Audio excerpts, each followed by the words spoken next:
Hi, I am Hannu Vahakoski. I want to inspire you to catch your own ingredients and make healthy, good, tasty food out of them. Sometimes it's good for camping and camping sites. Sometimes you can even make fancy candlelit dinners. Let's see what we have this time. This is outdoors food.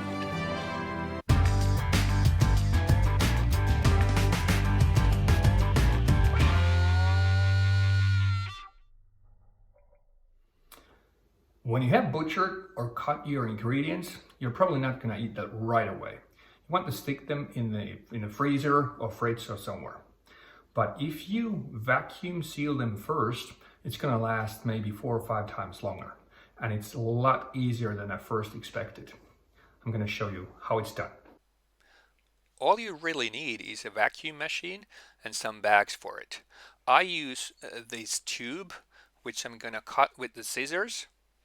And then of course we need some meat to put in there. First we need to make some bags for the meat.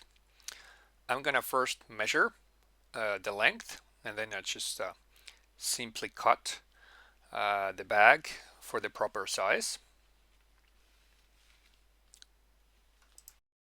Yeah, looks about right. Next we make the bag out of this tube.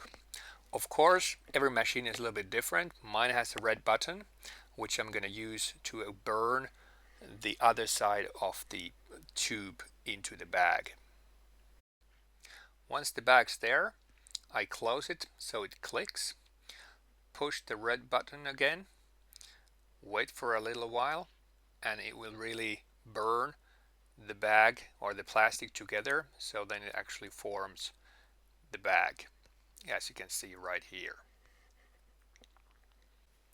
Then all we need to do is to put the meat in the bag. I have that about 300 grams, which is a little less than a pound. Tightly all there. And then we place it again in that vacuum machine. Close the lid. My machine needs to click. Then I press the green button. Then we just wait. The system sucks all the air out of the bag. Once it's done, it burns again and seals the bag tightly together. Once I open it, it's ready for the freezer. This is outdoors food.